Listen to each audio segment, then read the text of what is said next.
Hello and welcome to another video. So today we're taking a look at Dirt Rune. This is mostly the fast variant. Of course there is a more control variant. This deck has actually been doing reasonably well in the current meta. Mainly because not many things really expect to counter this in any major way. Dirt Rune has always been a class where it's basically never had a major negative matchup where it's just outright going to lose, which has always been a huge advantage to the class. So as always, you will find this deck in the description below if you want to check it out. Otherwise, we're going to get right into the video. So first on the agenda is Havencraft, in particular Summit Haven. A very interesting kind of matchup, mainly because they can ward out pretty hard, which can make some of your damage hard to get, but overall a reasonably positive matchup for Burn Rune. It's not too hard to build your board against your opponent while pinging them with burn damage, and hopefully saving things like Chain Lightning until you're closer to the end game can open up a victory. Although these games are pretty close for the most part, unless your opponent just absolutely bricks hard.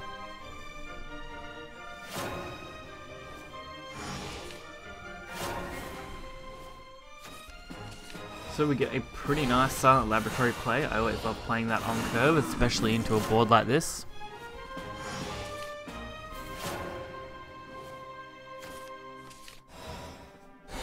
And a Witch's Cauldron actually works pretty nicely too. Throwing out the Lyriel to add pressure to the board, force out a kind of play. And luckily they don't have their Evolve, or Priest would have been an actual dangerous card.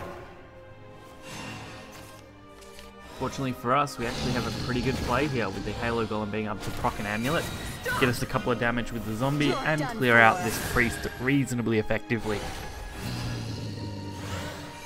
While at the same time lowering Piercing Rune to a playable range.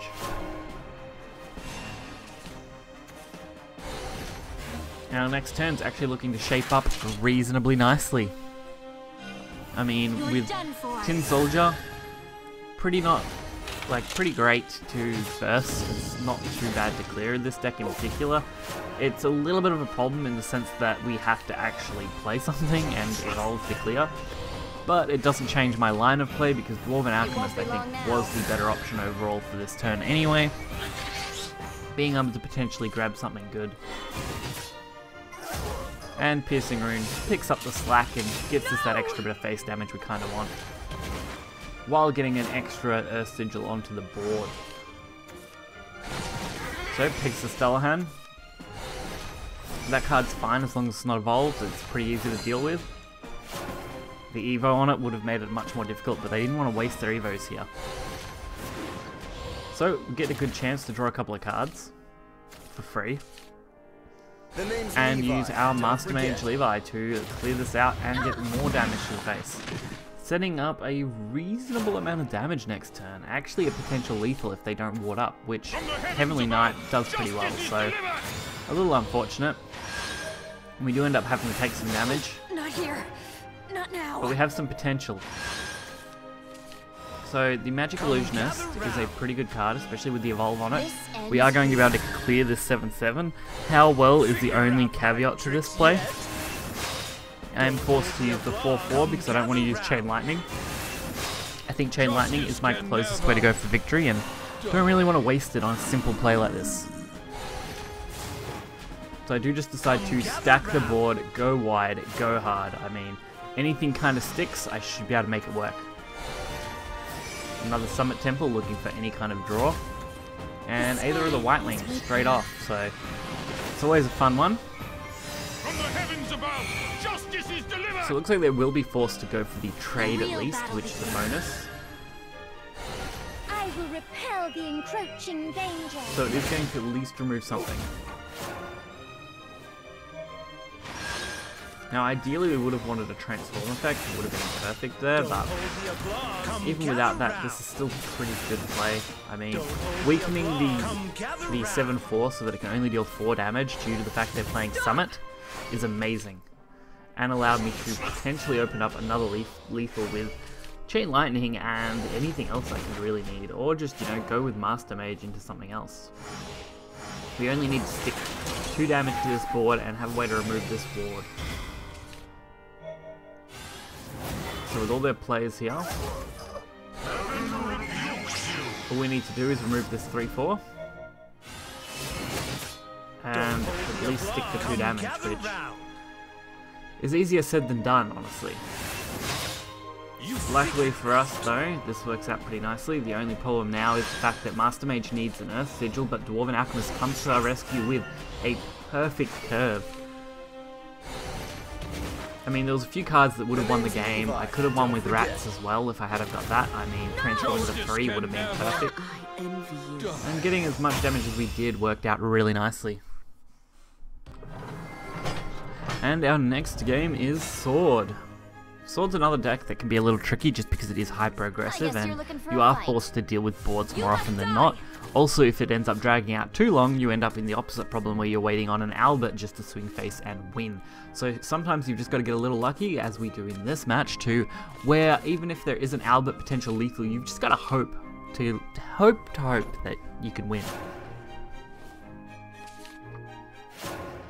So opponent doesn't actually play anything turn 1, which is always a positive. I do play the Starseer's Telescope. A lot of people hate when I do this on 1. I find if I have a way to take advantage of it in the following turn, as an example, Magic Illusionist, I will play it. I prefer to do that, honestly. Even though we did draw a Witch's Cauldron there, which means we could have had a potential good play on turn 2, I still don't think it would have been as good as dropping this 2/1 initially and having it be summoned again, so My life is a treacherous red. I felt like that was definitely the better way to go. It dealt with everything pretty effectively, and we just happened to draw another Starseers anyway, so really that play worked out just fine. And we can actually play the Dwarven Alchemist as well, setting up a nice turn 4 that could potentially heal us a little bit.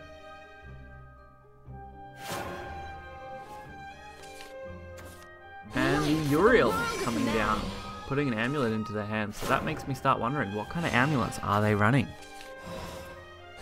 We do get the Chain Lightning again. I still think that's a great way to go for a finisher to set up a potential lethal, but it is a little late game as well. But our Golem working out really well, clearing out the 3/3 effectively, and leaving us with a reasonably solid board that is forced to be cleared here.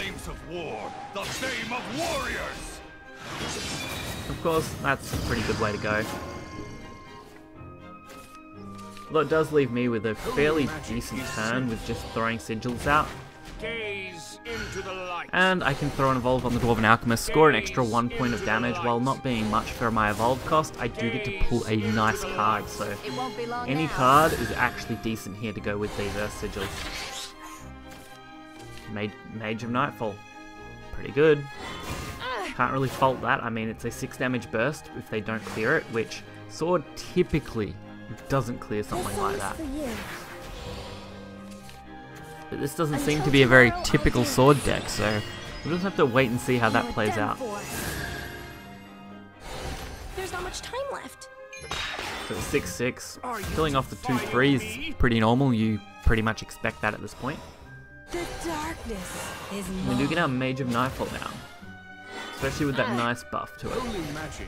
And we go a little wider on the board just to kind of put that pressure down, because we know Mutagenic Bolt could be our closer next turn. unbelievable. But Cyclone Blade, see, not a traditional one at all, being used to completely clear this out. But Chain Lightning finally gets a chance to shine, setting up a hopeful lethal next turn. Throwing down the Dwarven Alchemist. So the idea is that if Dwarven Alchemist survives that 3 damage, Chain Lightning would win. Of course the opponent hopefully wouldn't be that stupid, but you honestly never know sometimes. So we take the potential lethal. Blaine, okay, that is going to return Cinderella. It's midnight. And they are going to use it to trade, which is pretty normal, I guess, so it's not surprising at all there. We do end up with the Master Mage Levi, a great way to go for this turn because it does set up the Chain Lightning for the next turn perfectly. Our only danger is that they have not Levi, they had Albert. If they had Albert here, turn 9, I would have been flat out dead. There was no stopping that, so really glad it worked out in our favour. So I hope you guys did enjoy this video. If you did, be sure to hit that like button and subscribe for more content. You can also check out any links in the description below, which are always nice and always full of information like this deck list. So hopefully you guys enjoyed it, and I'll catch you guys again next time. See ya.